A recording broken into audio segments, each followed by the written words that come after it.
Ian McDonald is the artist in resident at Cranbrook Academy of Art.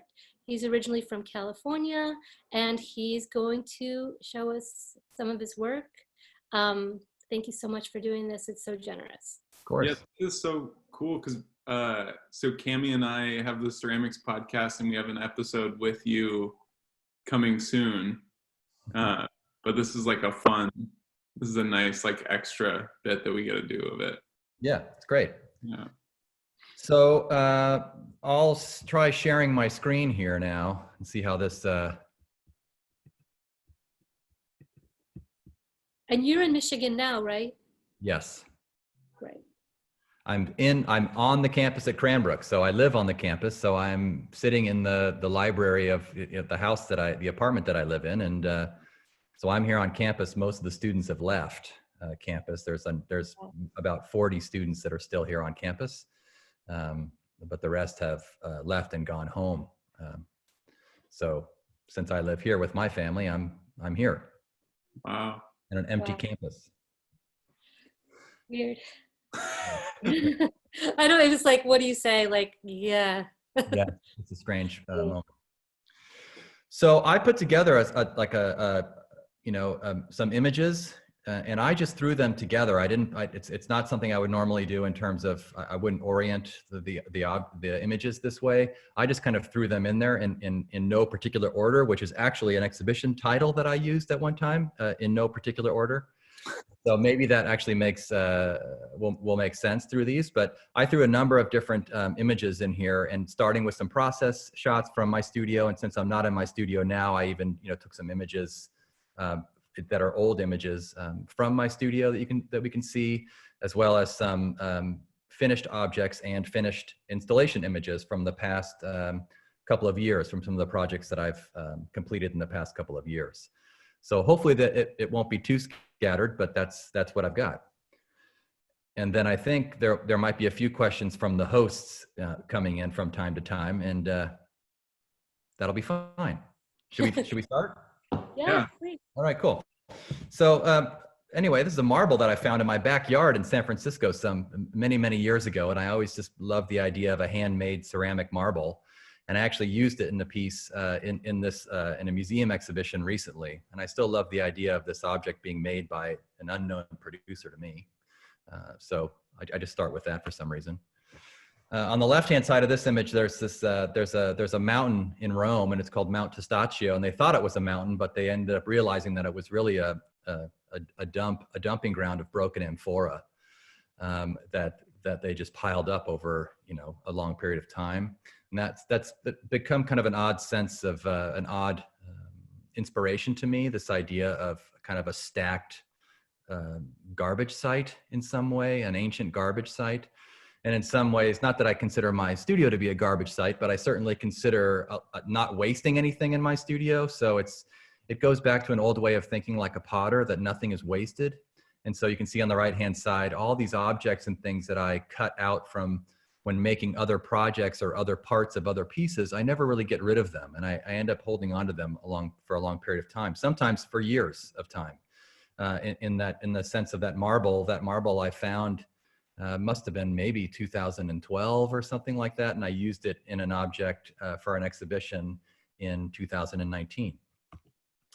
So I spent a lot of time in my studio balancing different materials along with ceramic. Ceramic has always been my hub. It's the kind of the place where the ideas are born, but it's not where they end. And I found that ceramics, the power for ceramics for me has always come from its position with other materials. And so being in this case, you can just see I have some ceramic objects stacked around in the studio on some steel projects. And for me, that was really important because the ceramic becomes, the sense of ceramic becomes heightened around these other materials. And so I'm constantly thinking about how ceramics fits within the dialogue of the rest of the world of materials. I spent a lot of time doing this with different materials. And all these, like I said, I put these are just process shots because since I wasn't going to be in the studio doing a virtual studio tour with you all, I figured I would show kind of how some of these objects exist in process and in their development. for some of us, for me at least, it's a really important part of my work is the process itself. So I spend a lot of time taking photographs of things as they're moving through development.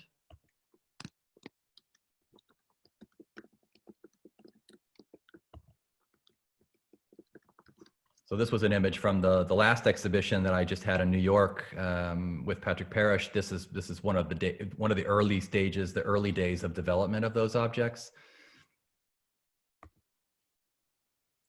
So, you know, and I work from all different sides of the process, or from all different angles in that process. It's not just at the wheel. I work from any way to arrive at an object, from, you know, to speak about the process, from hand building to, you know, and coil building and throwing at the wheel and extruding parts, and any way that I can get to building up a different vocabulary of form, I'll entertain. And then you can see if you have all these objects strewn around or about the studio, in the end, they end up kind of being then consolidated and then essentially made into discrete forms, individual objects. And I'll bounce around a little bit, but these are some of the more recent pieces, and these are all with terra sigillata. So they're sprayed layers of terra sigillata that I've been developing. They're all once fired. They're, you know, sprayed in the greenware stage and then fired one time and polished. This is what the studio might look like as I'm pulling closer to finishing an installation, or getting closer to finishing the objects. You can see in many cases there's a moment where they might end up in various forms. In this case, you can see that I made these steel trays. And so in some cases, the tray, and for these pieces, in some cases, the tray was made first and the object's made to fit. And sometimes the objects are made and the tray is made separately or afterwards, and as a way to finalize or round out the object. For me, this is considered a single sculpture. This has always been a discussion with people in the past. It's like, how does this operate? Are those 4 separate pieces? And for me, they're not. They've been made to be unified. You can see this is my studio here at Cranbrook as I was building up for the exhibition in the museum. And I have some installation shots somewhere deeper in this in the arrangement of images. Oh, and this was just a couple of weeks ago before I left the studio, and this is what the studio looks like, and it was kind of beautiful. So I took a video of the snow.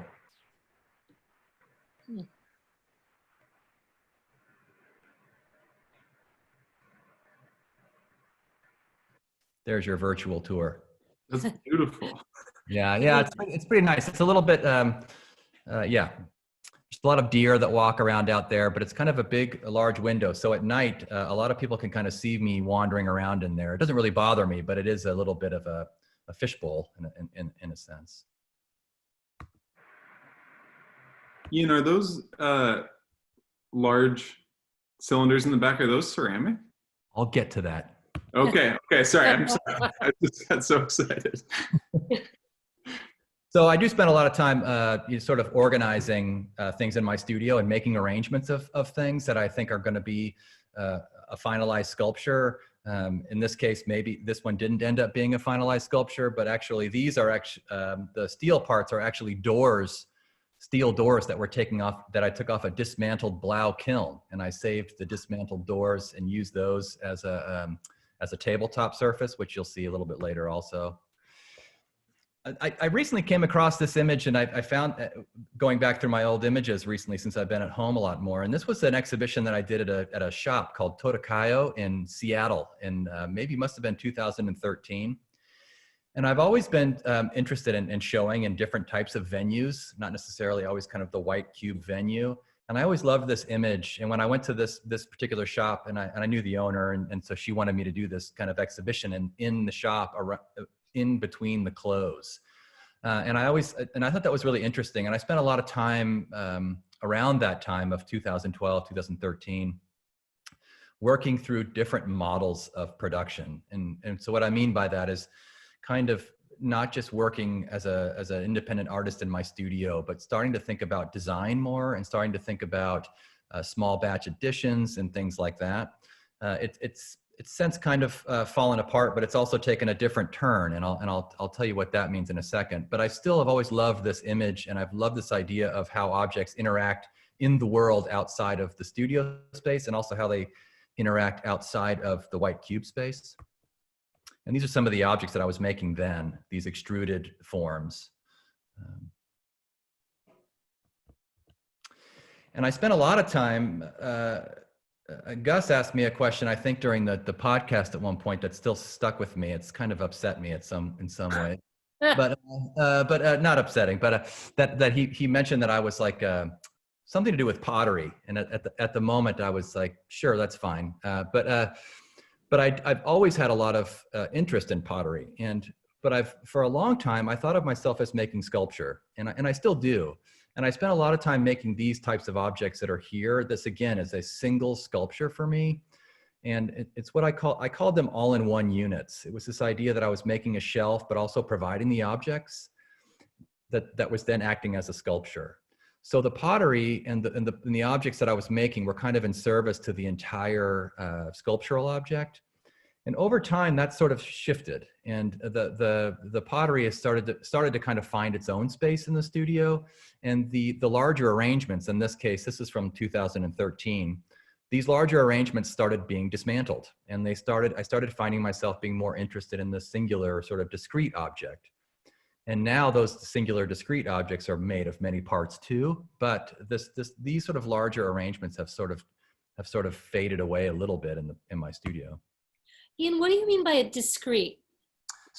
Like a singular object, not necessarily needing another object with it, or not as, and I still do that from time to time. I do a lot of work with pairs of objects and comparisons.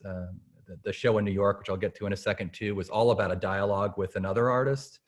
So I've always been interested in that, but I was really, at some point, I just felt that I was always making an object that needed another object, that needed another object, that needed another form, another material.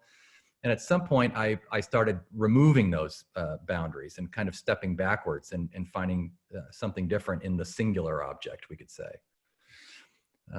This is from an exhibition I did in Tokyo just a couple of years ago also. And part of all those pieces that I have around the studio that I would always keep, they also started finding their own footing in the studio, and that I started considering them finished results instead of castaway pieces or leftovers. I started thinking about them as small sculpture too.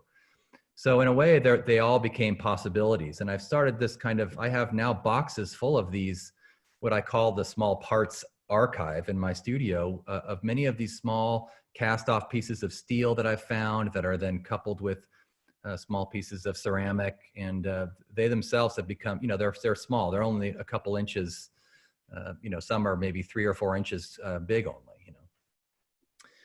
and part of my interest in that is something like this I found online, which is kind of only a part of a wall facade. But for me, I've always seen these things. And when I went down to Ohio a couple of years ago to work on this piece that Gus was just seeing on the ceramic parts in the floor, I went to this terracotta factory, architectural terracotta factory, and found all of these parts that they had taken off, like the Guardian building in Detroit. And I just found them to be really beautiful sculptural objects that were really not intended for that whatsoever.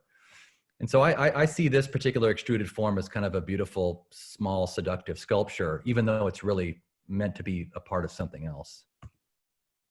And here's all these small pieces that I finished and made these kind of sets of small objects, small sculpture. And then, of course, as I mentioned, I kind of found my way to making pottery again. And this is my particular version of making pottery. And in this case, I was still firing to cone 10. These are all cone 10 objects, which was a really important factor for me. And the exhibition that these were made for, it came after or around a show in Tokyo where I called the show Studio Pottery, which was very much a direct idea. It wasn't a non-title. Studio Pottery for me has to do with being at once the designer and the producer, which is something that I also find to be very interesting. As now I've gotten into a few design projects where I'm no longer the producer, but I'm only the I'm coming up with the idea and it's being produced elsewhere. These are these particular Koten pottery objects. And these are all made in parts, so they're all made in, you can kind of see, in this case, you can see the parts, in some cases I might throw 2 or 3 cylinders, cut them in half, reassemble them, make discs, cut those down, reassemble them. So this object in the middle might be, 1, 2, 3, 4, 5, close to 10 parts, I would think, reassembled. And just to have some idea of process for you all, since you're all interested in the process a little bit, you can see how I make things now is I do a lot of the throwing sitting down, and I do all of the trimming standing up. As my knees have gotten, it's not my back, it's my knees that I find aren't doing as well if I sit down for a long period of time. So I still throw all the objects sitting down, and then I trim them and assemble them all standing up quite high. You can see the one on the right-hand side is quite high. Not sure if that's just a nice spinning. You can see kind of how it looks in scale. I've also, these are all these Terra Sigillata tests. I went through many tests for this particular surface that I've been working on. Hundreds of tests, and it's not uncommon. Obviously, a lot of the ceramic artists do that. So I spent a lot of time making test tiles. Although, for me, I've never been a big test tile fan. I think that for me, the biggest test and the real test is when I see it on the form. I find that the way that I experience these objects, even these test tiles can get a little bit bigger. I still find that they don't quite do what I want them to do until I see the actual form, or how I see it over the entire form. And so in many cases, I find that the tests for me are kind of like a best guess at something. And in many cases, I might do all these tests. And I was thinking about this the other day. I might do all these tests, and then when it comes to the actual object, I essentially ignore the tests. And I just will mix 2 things together and go, I'm going to do this now. And it's as if I had a best guess at it, but there's something in that gamble and that risk, and also in the fact that I think some of the objects can sometimes seem a little bit tight in terms of being crisp. And so for me, I'm trying to at some point let go of some of that. And I think that part of that for me still is the surprise of the way that the objects are then finished in the end. And I mentioned just briefly about doing some other projects. These are actually large cast concrete planters that I've been designing for a company called Cornegay Design, and they're being produced in Arizona. And some of these are quite large. These are the kind of the medium-sized version. I think the largest version are somewhere around 2,000 pounds. And so they're being cast out of these forklifts for large spaces. And so for me, it was really interesting to kind of approach, again, the idea of design and working with, industrial designers. This is real, for me, this was like real industrial design in terms of thinking about how my work operates in that particular discipline. These aren't great images, but you can see it's kind of a slanted top.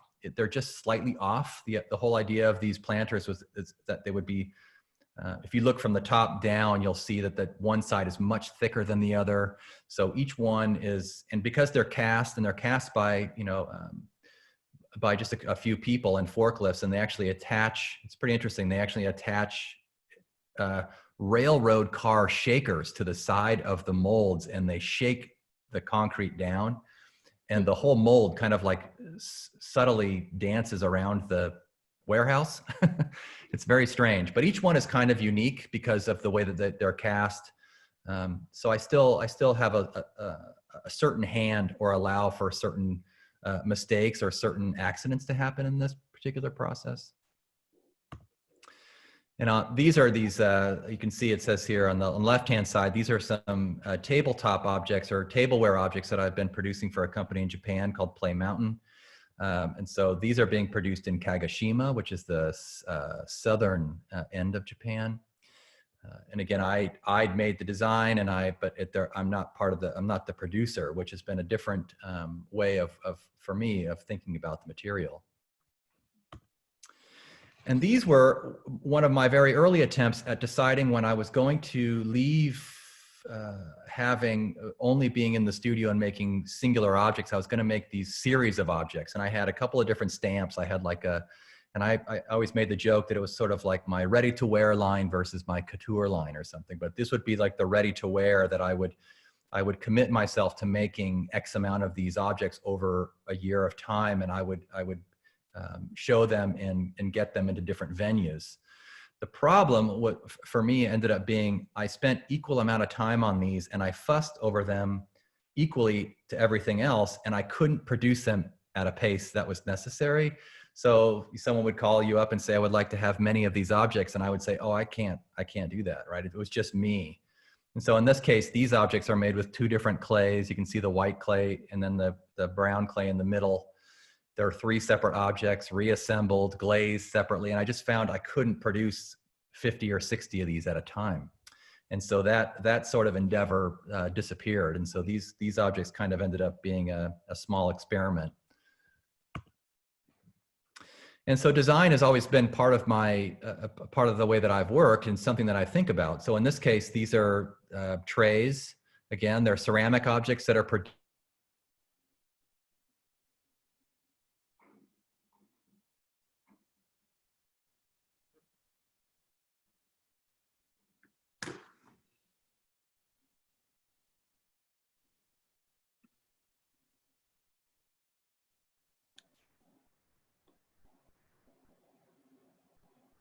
Cami and Gus, are you still there? Yeah, I'm back. Around finding steel. So in this case, in both of these pieces, I made the ceramic object and cut a hole or cut a groove out of the objects with no intention in mind, no plan. And then I found both of these pieces of steel and essentially cleaned them up and then fit them back into those grooves, and that becomes the finished sculpture for me.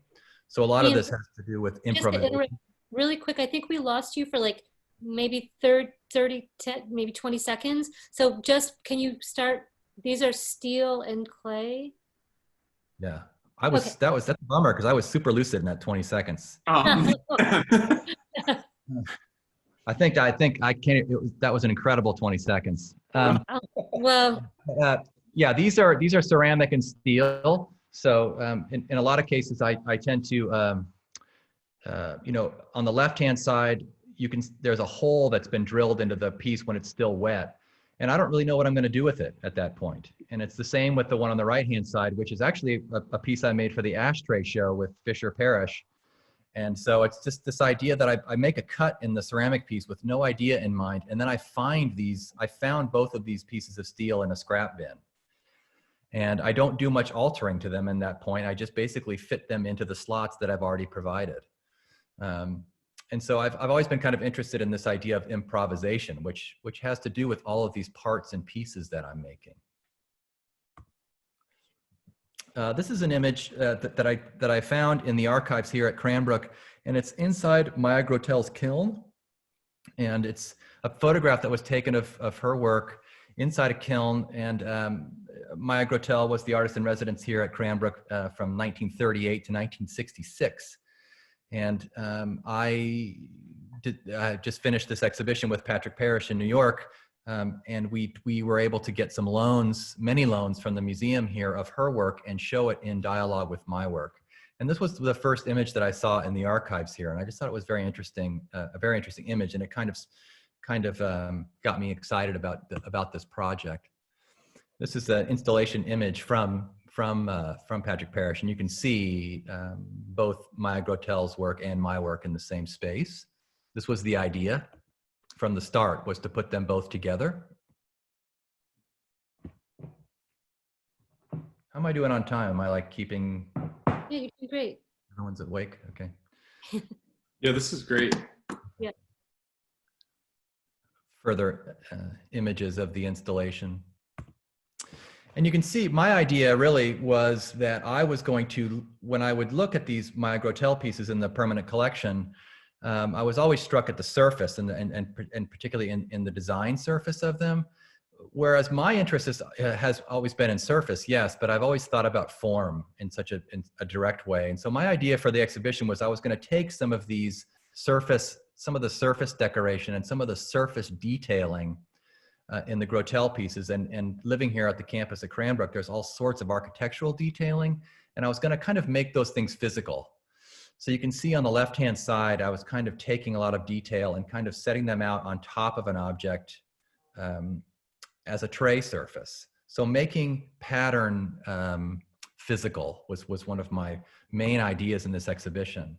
And so you can see on the left-hand side, you've got the Grotel piece in the background with that particular design. And then I kind of had all these design pieces that were made physical and then essentially stacked inside the bowl. And for me, it was kind of a funny moment where I felt that there was so much detail in the Grotel works, and there's so much detail here at Cranbrook that I couldn't handle it. And so I just swept them all into a bowl. That was my idea, was I kind of collected them like chips. So you can see again that this is the Grotel piece on the right-hand side, and then a piece that corresponds to that with the small pieces that have been made real or made dimensional and then put inside this fitted bowl. It's a very beautiful Grotel bowl on the right-hand side, and then my sort of interpretation of that blue bowl on the left-hand side. And these are all, the photographs of mine are taken at this point, they're taken top down, and that's because this is something I think about a lot. I actually experience the objects myself looking down on them top down. And so I often try to take photographs as a way to express the way that I experience the objects in life. It's not I don't try to fool the viewer in that.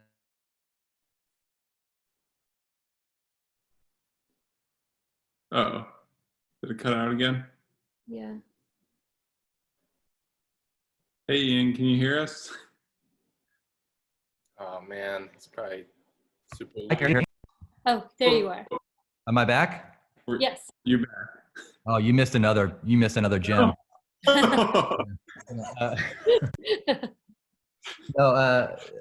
I think I was saying about these objects, if you haven't seen them in life, they're very low. I call them low works, and they're very low hovering objects. So in this case, this piece here, it only hovers off the surface of the table, maybe by 1.5 inches, but they do hover. So they are this sort of very low sort of, I keep saying that word over and over again, hovering, but that's kind of how I interpret them, a very low.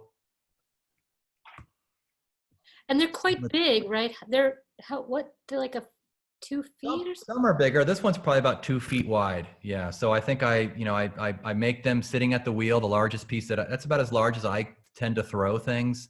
The large wide disc in this piece is probably about, after it's shrunk in the kiln, it's probably about 20 inches wide.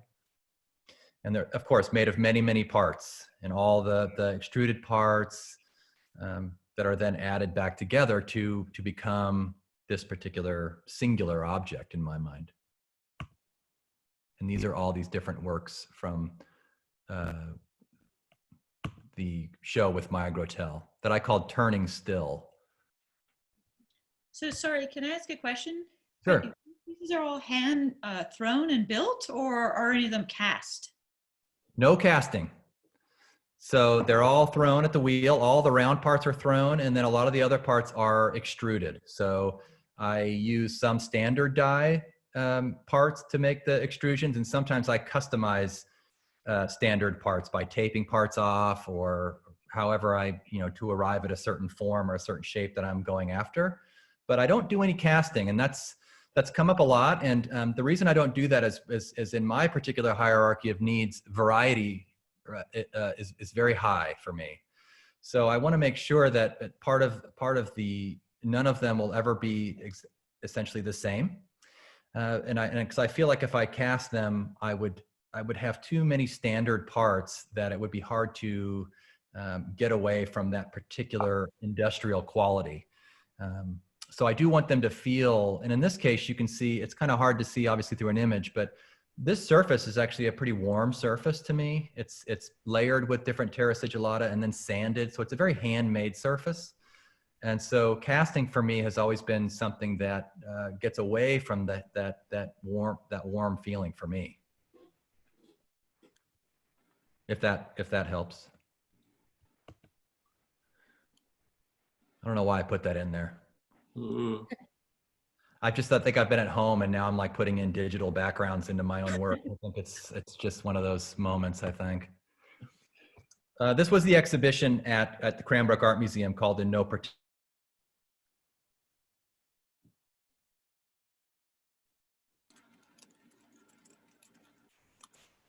Cool. We lost it again. Oh, You back? hey. Hey. This is the exhibition. I'm going to bounce forward just to finally answer Gus's question. So, Oh, thank goodness. yeah, but those are actually extruded sewer pipe. Wow. So those pieces that you were seeing there, they were extruded in Ohio and glazed in Ohio. So I went down to an architectural factory in Ohio and worked with them to extrude these large forms, about 20 inches wide. Each lamp weighs like 200 pounds. They're kind of heavy. But, because they're very, very thick. And then I had them glazed with some glazes that they use for some of their architectural terracotta production. And then I, had these steel rings and holes cut out and turned them into table lamps. So you can see it's a very, very low light source, but it is still for me a lamp. And so I made two of these. You can see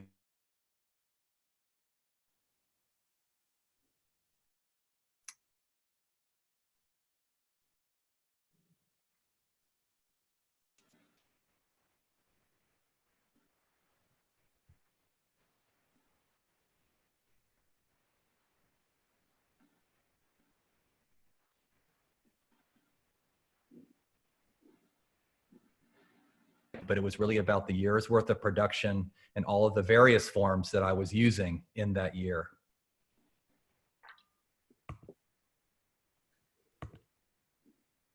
And these are some of the early low work forms from that time. And these are not terra sigillata pieces, but these are glazed pieces, and they're usually fired and glazed to about cone 1, these ones.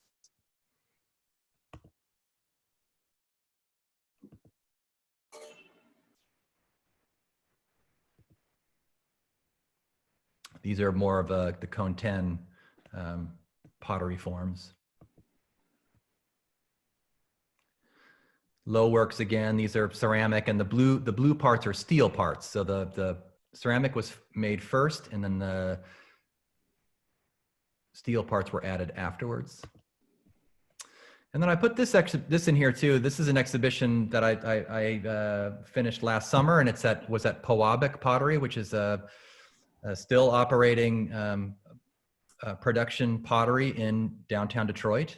And it's this very beautiful space. And so again, I've always been interested in these, how my work operates outside of always the very clean white cube space, but all of this particular architectural detailing. And I really love this sort of brick floor in this building. It's a beautiful building, and an amazing kind of exhibition space.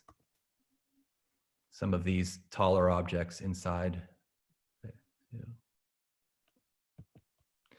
And then I mentioned the architectural detailing. It's something I see around a lot. This was my daughter's locker actually in kindergarten. And this is the Saarinen designed locker. So students don't get names, but they have unique kind of glyphs cut out into the lockers that identifies which locker is theirs. And I was pretty into that. And then this, for some reason, I just found this recently. This was one of my favorite records from last year. It's Kate LeBon's Reward. If you haven't heard the record, I think it's an amazing record. But when I was researching it recently, I found in an interview that she was making chairs while she was producing the record. And I just love this idea that the music was somehow then also producing an object, and how the object was then producing music. And I don't know where that really fits for me yet, but something about that seemed very interesting. And then finally, I just have this quote here for you. I think this is the last image here. And it kind of summed up where I feel like I currently am in this particular digital space. It says, this is from Richard Tuttle, and it's from an exhibition that he did in Holland, where he showed his collection of pottery. Richard Tuttle's always had a big collection of pottery, and he showed his collection of pottery with the museum in Holland's collection, along with some of his current production of studio practice. And I love this dialogue. And this quote just then reads, when I look at an object, I'm surprised it reverberates between something going from it to its context and something from its context going to it. This may be where it sits in time, or better, where it sits in time causes this. The object is a photograph of the time it sits in. This photograph, which is taken by the camera of time, has just enough distance to stop before touching the object. What is this place?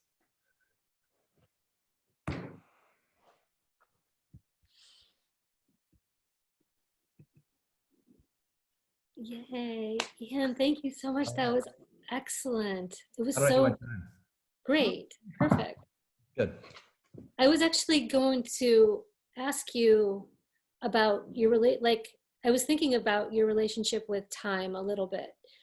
Is that something that you think about in your pieces? I don't know. I mean, I think maybe not consciously. I mean, I've been thinking about it a lot more now, obviously.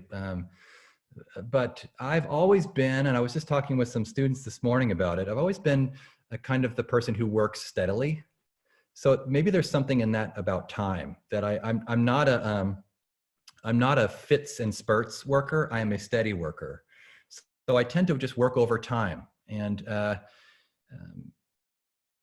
even this talk that I put together for you, I try, as soon as we decided to do it and say, yeah, let's do it. I started working on it immediately, because I want to have a few days of time to put things together and make mistakes and edit things out.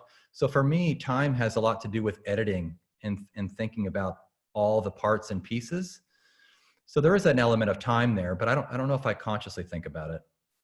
And then another thing that struck me when I saw all your pieces together was they actually feel more emotional than I was expecting. And do you think about this like psychology, or some parts of it reminded me of like IQ tests, and some were like the culture of collecting, and then some about like, I mean there was so much that I'm just wondering like what you bring to it.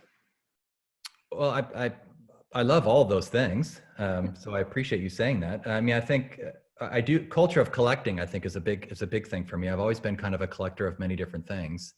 The idea of an IQ test is scary, but the idea that there is some emotional content to that. I mean, we talk about this a lot here at the Cranbrook Studios, that especially with ceramic, I think is really interesting, because no matter how much you want it to be flippant, and no matter how much you want ceramics to be carefree, it takes a lot of care to get it through the process. And so there's this act of kind of carrying even a lump of clay through and glazing it and going through this process. And for me, with the terra sigillata, it's like I'm holding the stuff, I'm literally polishing it with my hand. And so there is something, and I don't know if that's just overly romantic, but there is something about a particular act of caring for an object through the process that I think about a lot.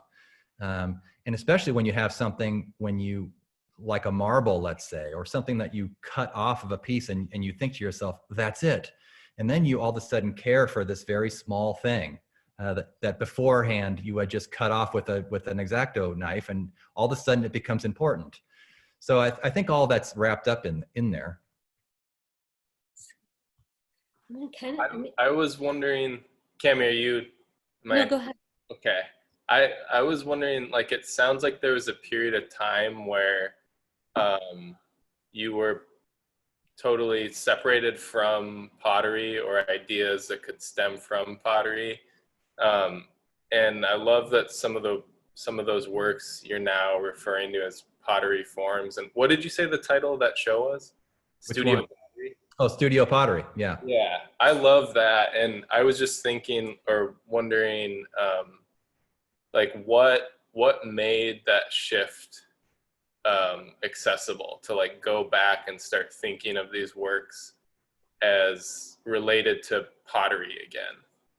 Well, probably it was just, I mean, that's like, for me, that was a big shift for me. And I think, you know, the exhibition that I showed with the big wall work, that show was called Parts in Pottery.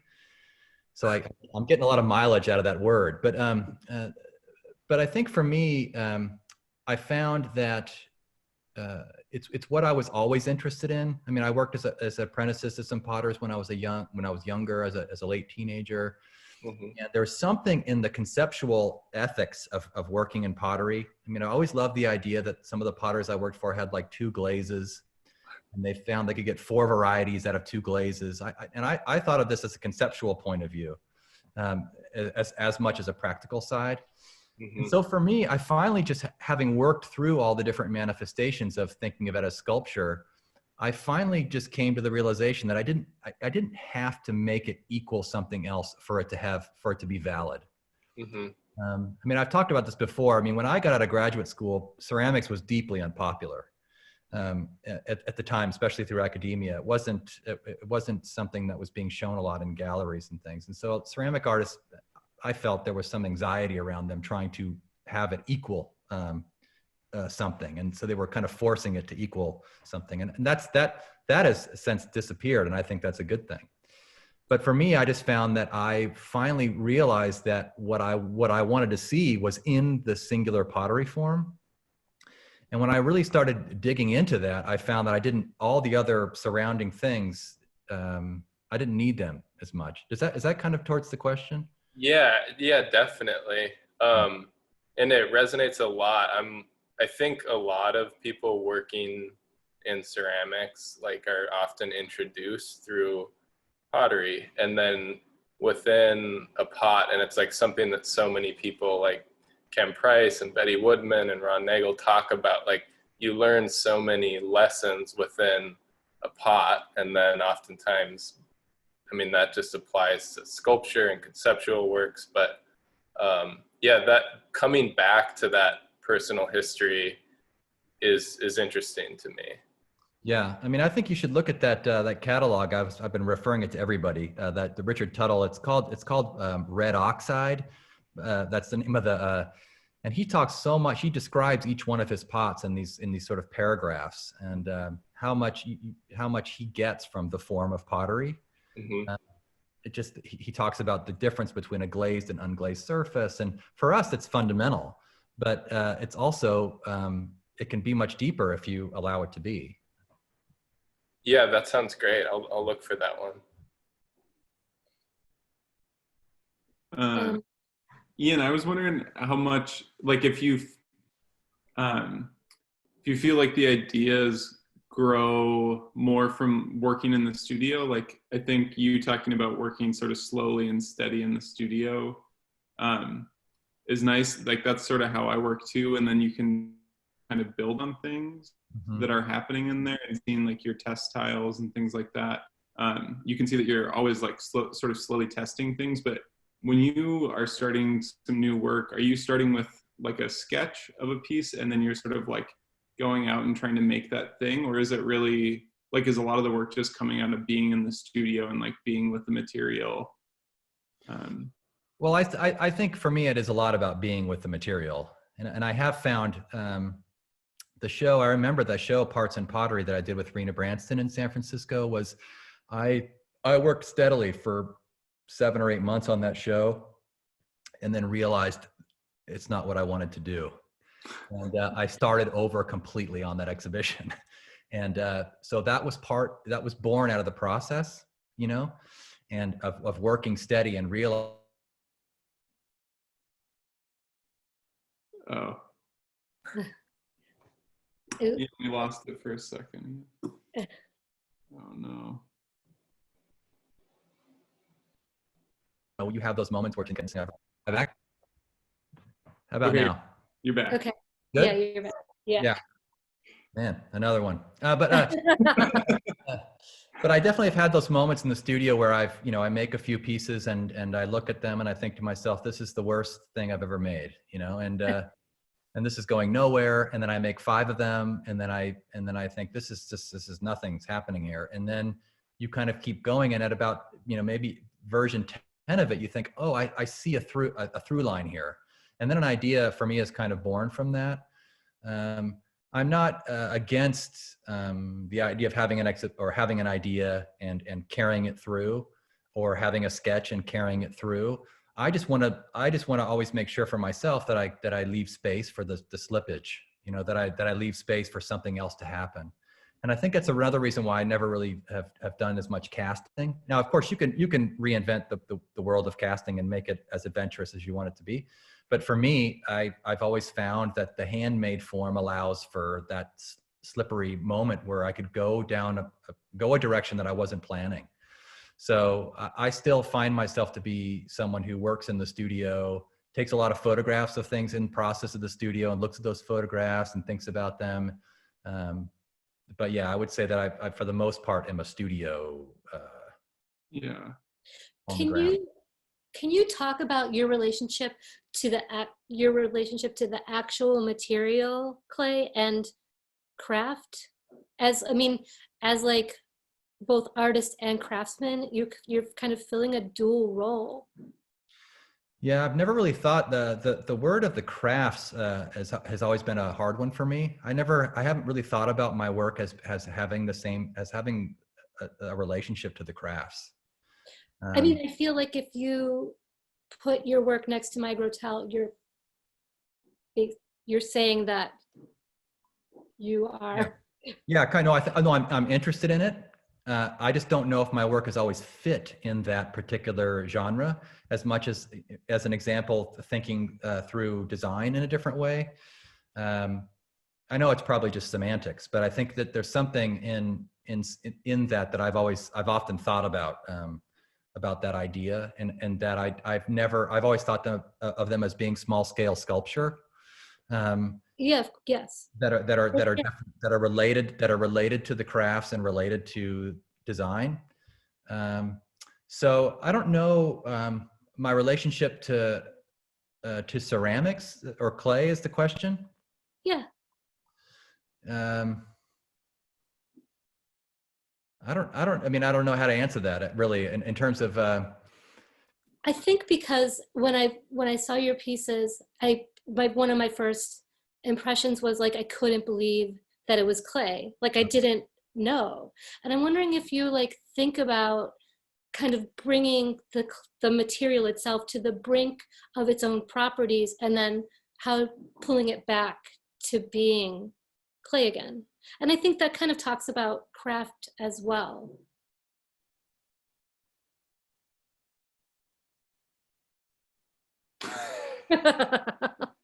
Oh, well. It was a good question, Cami. Well, do you think I was pretending like I was frozen. do you think Ian's just messing with us now? Yeah. Ian's like, I don't want to answer that. Oh, We're back? Asking something. yeah, we're back. We're back. I almost hung up on that question. Oh, I'm so sorry. It's like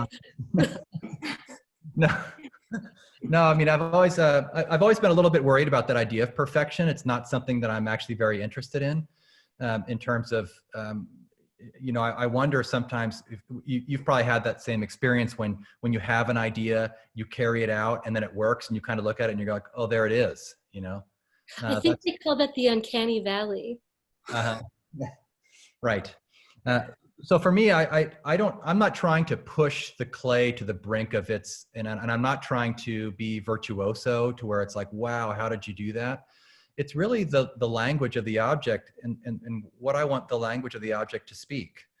And so that particular level of crafts, you know, to it, the particular crispness of that object is really there to serve the idea of the object. I think in real life, to me, they look totally like ceramic. They look ceramics to the max to me when I see them, because they're warm. The surfaces are varied.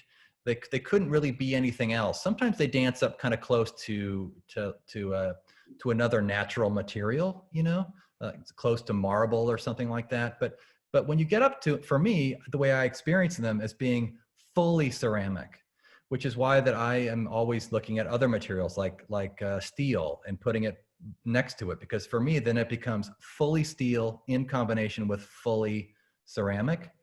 And I've always been really interested in the collision of those in material handling and the way that we experience material. Yeah. I just have one last question. I was so excited to see the cups and like some of the production stuff that you're doing. Is that like part of an ongoing project happening, or do you think that's just like a one-off thing, or are you going to continue doing that? The ones in Kagoshima, or the ones where I was producing them? Well, I think either or both. Yeah. Yeah, I mean, I as part of like the idea of calling that show at Cranbrook in no particular order was because sometimes those projects are they arrive when you're in the middle of something else. Yeah. And for me, rather than saying no, you know, I'm invested in this only, I just always say yes and, you know, and so I kind of I took it on, and it's still going now. Whether or not it stops or continues, I'm up for it. The one in the concrete ones are being produced now also, and there's 4 different sized versions that are being produced. I'm not sure exactly how that's going at this current moment, but I like the idea, and that's, you know, even doing the lamps, the sewer pipe lamps. For me, that was a different way of dealing with the material when I wasn't handling it. So for me, that becomes a different language in the material. That is just another wrinkle for me in the overall many wrinkles of material handling. Yeah, I really felt for you when you were talking about trying to make like the production ones out of your own studio, because I go through the same thing like every other year pretty much, where I'm like, I could make a bunch of money if I just cranked out a bunch of cups. Yeah. Well, I think the problem for me too is that I never made any money with it, really. So it was a twofold problem where I couldn't make a lot of money, and I couldn't make them very fast. So it was really a struggle. Yeah, I'm probably in that same situation. Well, should we maybe just open it up just in case anybody does have any questions? That's been, yeah. And those of you who are watching and will be watching, if you ever get the opportunity to see Ian's work up close, they're so gorgeous, incredibly, just beautiful. Yeah, that last show, Ian, was really special. Well, thank you. Yeah. I'm glad it happened. We have a question from Jocelyn Miller. I'm curious about the formal language, the motifs of tubes, cylindrical shapes, hovering. Tubes / cylindrical shapes / hovering. Does this come from a particular place? Well, probably. I mean, I think it comes from for me, kind of standard forms. You know, I mean, the idea of a tube, the idea of a cylinder, these are kind of standard forms. So, you know, I think about those often. You know, growing up, I grew up in Southern California, and they used to talk about surfboard blanks, and I always loved the idea of a blank. So it's before all the detail and all the information gets added to it, there's the blank. And so I think I've always loved that idea. And so I still, at some point, feel like I just make tons of cylinders and tons of common forms, and then try to add them to other forms to see if something new can be teased out of that. So you add 1 and 1, and you see if you can get something new from it. So it doesn't necessarily come from anything direct. It comes from a certain feeling of possibility, that I can actually add anything to it as a blank, if that helps. I mean, a bowl is kind of like a blank for me too. I mean, that's why a lot of these objects have gone back to being bowls. I think bowls have become, like, for me, the central form. Yeah, that makes sense. Any last questions? Anyone? What's it say down there? Chat 2. I think those are just messages that people are sending to the. I'm learning Zoom. Have you had to do much of this yet, Ian? I'm on Zoom daily. Zoom is life. Yeah, for real. Yeah. I've heard people are going to some different versions or different applications because Zoom is just getting over trafficked. Yeah. Well, yeah, I think that might have been what was going on when I was trying to start this thing. I couldn't get into it. Yeah. No, I've been on it since like 10 o'clock this morning with students too. So I'm still meeting with students and talking with students and stuff. Wow. Wow. Thanks a lot for taking time to do this. Of course. Yeah. Yeah, we really appreciate it. And it was so great to see more of a bigger selection of your pieces. And I feel like when Patrick Parish reopens, you have some pieces still there to see. So, you know, you guys, maybe if you're dreaming of things you're going to do once life comes back, put that on the list. That's right. That's right. Yeah. Yeah. Well, thanks for hosting. Hey, Zach. Yeah. I'm desperately late to this, obviously, and I see there's a little dot that says recording. Is there a way to get access to links so I can get caught up? Oh, right. So thank you for asking. On BKLYN Clay's YouTube channel, we'll be posting that like within the next couple of days. Yeah, we're sort of we're like a little bit backed up on them, but we should be able to post this one soon. And also, Zachary, if you're interested in doing one, let us know. We'd love to. Yeah, totally fun. I've been trying to direct my students towards this programming. I think they're all a little underwater in their own way, but hopefully they're filtering over to you as well. Wow. Cool. Yeah, we're trying to. We've got some more good ones coming up too. So. Cool. Yeah, I'm gonna try to tune in. Yeah. Cool. Thanks so much, you guys. Thanks again so everyone much, for Ian. coming. Thanks, Ian. You're welcome. Thank you. And good luck with everything and hope to see you again soon. Indeed. Stay Thanks. well. Okay.